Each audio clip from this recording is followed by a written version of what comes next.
Assalamualaikum warahmatullahi wabarakatuh. Apa kabar anak-anakku sekalian, siswa kelas 5 SD Nasional Amanat Bangsa? Semoga kalian sehat selalu.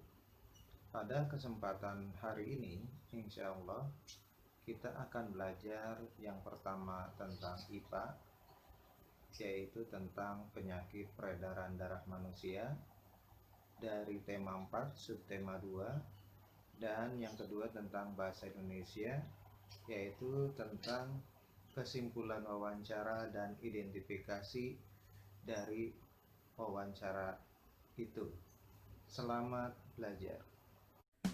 Di video kali ini, kita kembali belajar pada tema 4, subtema 2, muatan pelajaran ilmu pengetahuan alam. Gangguan kesehatan pada jantung dan pembuluh darah manusia.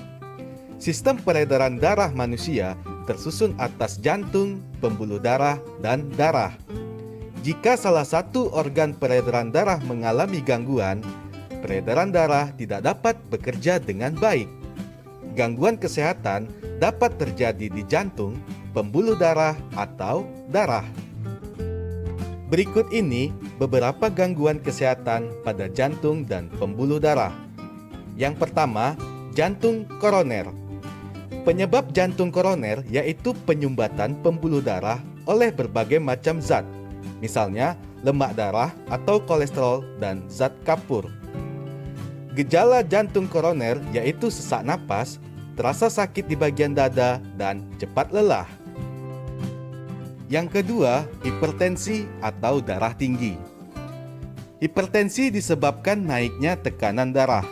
Hipertensi terjadi karena sering mengonsumsi makanan yang mengandung lemak dan garam. Gejala hipertensi yaitu jantung berdebar-debar, badan lemah, dan pusing.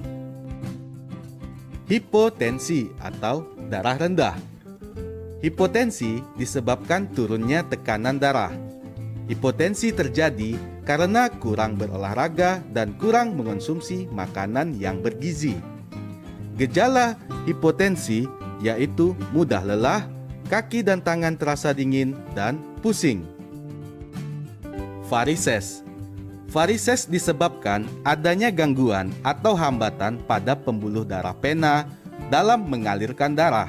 Selain itu, juga disebabkan faktor keturunan dan terlalu lama berdiri atau duduk bersila terus-menerus. Gejala varises yaitu adanya benjolan pada kulit kaki berwarna keunguan, pegal-pegal, dan lelah di bagian tungkai kaki. Dayu, Edo, dan Lina berangkat melakukan wawancara menggunakan sepeda. Mereka membutuhkan waktu setengah jam untuk sampai ke tempat wawancara.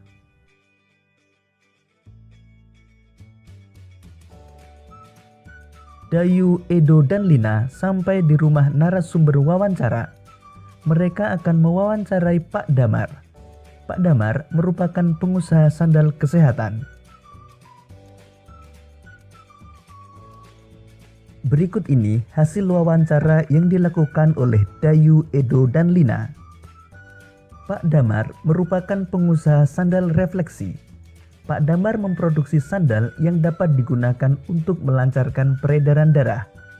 Sandal refleksi buatan Pak Damar terbuat dari kayu. Kayu tersebut diperoleh dari daerah sekitar tempat tinggalnya. Pak Damar hanya membeli kayu berkualitas. Namun demikian, Pak Damar selalu menyarankan kepada pemasok kayu untuk melakukan reboisasi setelah penebangan. Dengan reboisasi, hutan menjadi tidak gundul, dan hasil reboisasi beberapa tahun kemudian dapat dimanfaatkan lagi. Di antaranya pohon dapat ditebang dan kayunya dapat digunakan lagi. Tenaga kerja di pabrik Pak Damar juga berasal dari warga di sekitar tempat tinggalnya. Sebelumnya, mereka diberi pelatihan terlebih dahulu oleh Pak Damar. Bahkan kini, beberapa tenaga kerja Pak Damar telah membuka usaha sendiri. Pak Damar kemudian menjadikan mereka sebagai mitra kerja untuk memenuhi permintaan pasar yang semakin meningkat.